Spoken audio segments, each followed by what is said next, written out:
లేదో తెలియదు కానీ బాలినేని లాంటి సీనియర్ లీడర్స్ ఇప్పటికీ కూడా వెళ్ళిపోతూ ఉన్నారు. వాట్ ఈస్ వైసీపీ ఫ్యూచర్ అండి? వైఎస్ఆర్సీపీ భవితవ్యం అంటే ఇంతమంది 11 వచ్చినప్పటికీ కూడా కొంతమంది ఓడిపోయినా సీనియర్స్, ఇప్పుడు బొత్స గారు అవ్వచ్చు, పెద్దిరెడ్డి గారు అవ్వచ్చు, విజయసాయి రెడ్డి, ఇలాంటి పెద్ద పెద్ద సీనియర్ లీడర్స్ ఉన్నారు. సో ఎలా ఉండబోతుంది అంటారు ఫ్యూచర్, ఆ పార్టీ భవిష్యత్? అంటే ఎనీ పార్టీ అండి, నాట్ ఓన్లీ వైఎస్ఆర్సీపీ, ఎనీ పార్టీలో లీడర్స్ పోతుంటారు. ఇప్పుడు టీడీపీ నుంచి కూడా చాలా మంది వైఎస్ఆర్సీపీకి వెళ్ళినప్పుడు, లేదా ప్రజారాజ్యం నుంచి చాలా మంది మూవేలో ఉంటారు. పార్టీ మీరు స్ట్రక్చర్ అదే కాన్సెప్ట్ నిలబెట్టుకుని అదే ముందుకు వెళ్తూ ఉంటే లీడర్స్ వస్తుంటారు, పోతుంటారు, పార్టీలు ముందుకు వెళ్తూనే ఉంటాయి. బట్ మీరు అదే కాన్సెప్ట్ని, ఆ కాన్ఫిడెన్స్ని పీపుల్లో బిలీవ్ చేసేటట్టు ఉండగలిగితే టైం కొంచెం గడిచిన తర్వాత మీకు మళ్ళీ జనాలు నమ్మేదానికి ఆస్కారం ఉంటుంది. మీరు అసలు బిలీఫ్ సిస్టమే కోల్పోయారు అనుకోండి, లీడర్స్ మొత్తం 175 మంది యాస్టీజ్గా ఉన్నా కానీ ఏం గెలవలేవు. మీ సలహా ఏంటి? ఎవరికండి? 40% ఓట్ బ్యాంక్ వచ్చింది, 11 సీట్లే వచ్చాయి, అయినా ప్రతిపక్షంలో కూర్చున్నారు, ప్రతిపక్ష హోదానే లేదు అని చెప్పి మాట్లాడేవాళ్ళు.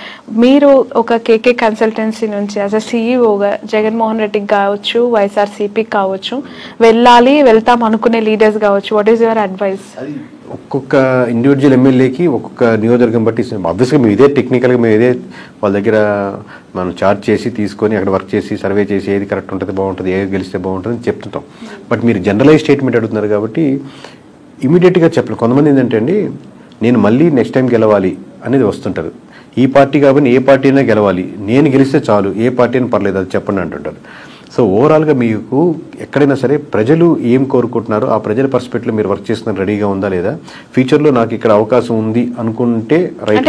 పార్టీ యాంగిల్లో ఇది జనరలైజ్ స్టేట్మెంట్ చెప్పలేదు. అంటే జగన్ గారు ఏం చేస్తే ప్రతిపక్షంలో ఇంకా బెటర్ గా వాళ్ళు ఫైట్ చేయొచ్చు? ఎవరైనా అంటే ఇప్పుడు వీళ్ళు సిట్టింగ్ అన్న అపోజిషన్ ఒకటే, దీంట్లో ఏం పెద్ద ప్రిన్సిపల్లో ఏం తేడా లేదు. దీంట్లో మనం చెప్పేది గ్రౌండ్ రియాలిటీలో ఎటువంటి ఇష్యూస్ ఉన్నాయి, ప్రజలకు ఎక్కడెక్కడ మద్దతు కావాలి, ఏ వర్గాలకు నేను నిలబడాలి, అన్ని వర్గాల్లో నేను నాయకుడిగా నేను నిలబడాలి. నేను కాదు, నేను లీడర్స్ కాదు. లీడర్ ఎప్పుడు ఇంకా గొప్ప లీడర్ అవుతా అంటే మీరు ఎంతో మంది లీడర్స్ని రకరకాల సెక్షన్స్లో తయారు చేసినప్పుడు గొప్ప లీడర్ అవుతారు. అది ఇప్పుడు నేను రిక్రూట్ చేసుకుంటున్నాను, ఇప్పుడు మేము ఇంట్రెస్ట్ చేస్తా ఉన్నాను. ప్రతి ఇంటర్వ్యూలో నేను చూసుకునేది అంశం ఏంటంటే నాకంటే ఇతనికి లేదా అమ్మాయికి ఎక్కువ టాలెంట్ టెక్నికల్గా ఈ విషయంలో ఉందా, లేదా ఆల్రెడీ ఉన్న వాళ్ళకంటే ఎక్కువ టాలెంట్ ఉందా అని చూసుకుని లీడర్ అవుతాడు. నాకంటే ఎక్కువ టాలెంట్ ఉండకూడదు, నేనే లీడర్ ఉండాలి అనేది కంటే కూడా ప్రతి నియోజకవర్గంలో ప్రతి అంశంలో నాకంటే వాక్చాతుర్యంలో కానీ, మాట్లాడే విషయంలో కానీ, సబ్జెక్ట్ నాలెడ్జ్లో కానీ, మాట్లాడితే కరెక్ట్గా మాట్లాడే పర్సన్స్ కానీ, అంటే అపోజిషన్ కూడా చాలా టెక్నికల్గా మాట్లాడుతున్నాడు, చాలా రైట్ ఇతను, ఓన్లీ అరిచేసి ఏదో తిట్టేసినట్టు కాకుండా అలాగా టెక్నికల్ సబ్జెక్ట్ ఉండే లీడర్స్ని మీరు డెవలప్ చేయగలిగితే ఈ ఉన్న 4-5 సంవత్సరాల్లో మీరు మళ్ళీ గవర్నమెంట్ ఫామ్ చేయడానికో లేదా మీరు ముందుకు రావడానికో తేడా ఉంటుంది. కానీ ఇదే పద్ధతిలో వెళ్తే, ఇదే లైన్లో వెళ్తా ఉంటే మళ్ళీ మీకు కష్టమే. ఓకే. ఈ 2 తెలుగు స్టేట్స్లో ప్రాంతీయ పార్టీలకు ఎంతో కొంత కోర్ ఓట్ బ్యాంక్ని కైవసం చేసుకొని సస్టైన్ చేస్తున్న పార్టీస్ని మనం చూస్తూ ఉన్నాం. ఇక్కడంటే ఇప్పుడు కాంగ్రెస్ అధికారంలోకి వచ్చింది, అగైన్ అక్కడ మళ్ళీ ప్రాంతీయ పార్టీ, ఆఫ్కోర్స్ జాతీయ పార్టీ అయినప్పటికీ కూడా వాళ్ళు ప్రాంతీయ పార్టీగానే ఎస్టాబ్లిష్ అయ్యారు, టీడీపీ.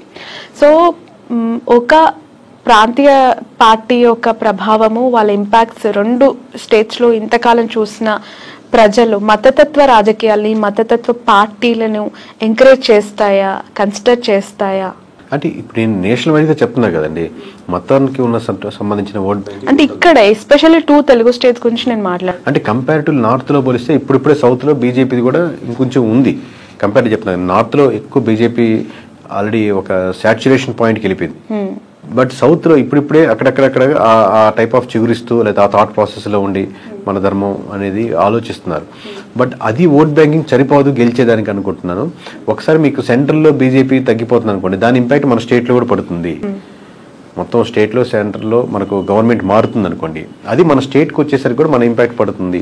ఎప్పుడైతే మీకు బీజేపీ మీద ఎఫెక్ట్ ఎక్కువ పడిపోతుందో, బీజేపీ మునిగిపోతుందో, దానికి బీజేపీ ఆధారితంగా నిలబడిన పార్టీలు కూడా దాని ప్రభావం, దాని ఎఫెక్ట్ ఎంతో కొంత తీసుకోక తప్పదు. Okay. In future Nara Lokesh గారికి, పవన్ కళ్యాణ్ గారికి ఎవరికి ఎక్కువగా సీఎం అయ్యే అవకాశం ఉంది అని అంటారు?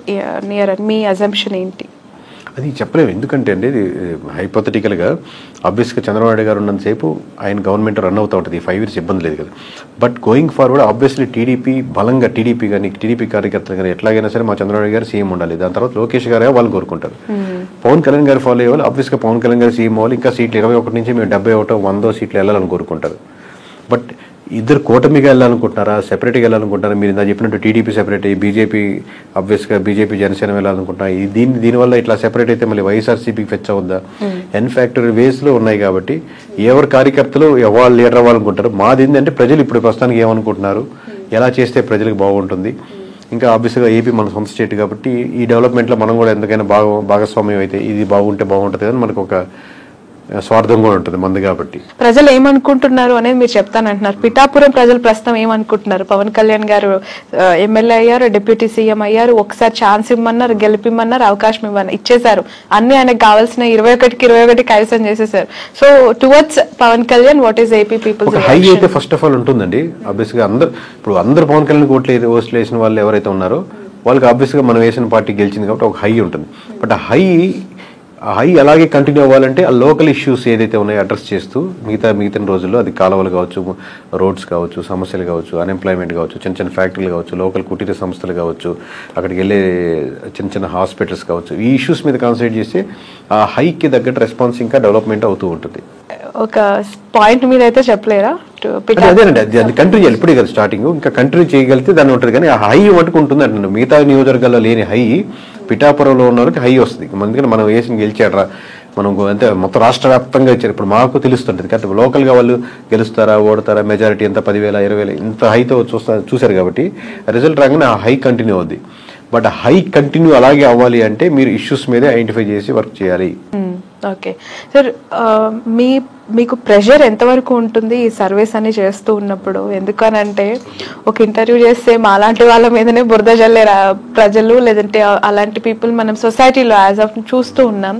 ఇంకా మీరు బియాండ్ దట్ ఒక పార్టీకి మీరు చేస్తూ గెలుస్తుంది ఓడిపోతుందని మీరు ప్రెషర్ ఉంటుందండి. ప్రెషర్ ఆబ్వియస్లీ చాలా ఉంటుంది. దాంట్లో నేను లేదు అని ఎట్లా ఓవర్కమ్ అవుతారు అంటే ఒకరు బెదిరించే వాళ్ళు ఉంటారు, లేదా ఇట్లా చెప్పమని అనే వాళ్ళు ఉంటారు, లేకపోతే వాళ్ళు ఇలా అమ్ముడు పోయాలని ఉంటారు, లేకపోతే బాగా వీరాభిమానులు ఉంటారు, ఏమన్నా చేసేస్తాం నీకోసం బాగుంటారని ఉంటారు. బట్ నేను మోస్ట్లీ నేను పరంగా కానీ నా నేను ఎవరు ట్రై చేసినా మనం వీటికన్నిటికీ దూరంగా ఉందాం, మన పని మనం చేసుకుంటూ వెళ్దాం అని ట్రై చేస్తుంటాం. కానీ ప్రెజర్ అయితే విపరీతంగానే ఉంటుంది. లిక్కర్ పాలసీ ఇంపాక్ట్ ఎంత ఉందండి? ఆ గవర్నమెంట్ ఓడగొట్టడానికి ఈ గవర్నమెంట్ గెలిపించడానికి అది మేజర్ ఇంపాక్ట్ అంటారా? 1% ఇప్పుడు అన్ని ఒక్కొక్క పర్సెంట్ యాడ్ చేసుకుంటా ఉన్నాం. అంటే వైఎస్ఆర్సీపీ నుంచి టీడీపీకి వచ్చిన ఓట్ బ్యాంకింగ్ లో ఖచ్చితంగా ఒక 1% అయితే ఓట్ బ్యాంకింగ్ లిక్కర్ పర్స్పెక్టివ్ లో వచ్చిన ఓట్ బ్యాంకింగ్ ఉంటుందండి. ఇప్పుడు కొత్త పాలసీస్ ఇప్పుడే తీసుకున్నారు కాబట్టి అది ఇంప్లిమెంటేషన్ అయ్యి రేపు పొద్దున 1వ తారీఖు నుంచి రిజల్ట్ చూసి దాన్ని ఎలా ఉన్నాయని చెప్పగలుగుతాం. Right. Thank you so much అండి. Thanks a lot. సో మొత్తానికైతే ఫ్యూచర్ లో రాహుల్ గాంధీని ప్రధానమంత్రిగా చూడొచ్చు అంటారా? అంటే ఇప్పుడున్న వేవ్ చూస్తుంటే మటుకు నార్త్లో అన్ని స్టేట్స్ ఓడిపోతున్నాయి కాబట్టి ఇలాగే వెళ్ళగలిగితే అది జరుగుతుంది. లేదు బీజేపీ రివైవ్ చేసుకుని మార్చుకోవాల్సిన అంశాలు మార్చుకుంటే మంచి పోటీ ఇవ్వగలుగుతుంది. బట్ ఛాన్సెస్ ఆర్ అలా 100% ఇప్పుడు చెప్తున్నాం కదా, ఆల్రెడీ అన్ని రాష్ట్రాల్లో బీజేపీ ఓడిపోతుందని చెప్తున్నాం కదా, ఇలాగే జరుగుతుంది. ఆబ్వియస్లీ కాంగ్రెస్కి ఉన్నటువంటి ఆప్షన్ అదే కాబట్టి ఆప్షన్ ఉంది మీరు అడిగిన దానికి. Okay right. Thank you so much అండి. ఇది కేకే గారితో స్పెషల్ ఇంటర్వ్యూ. That's all.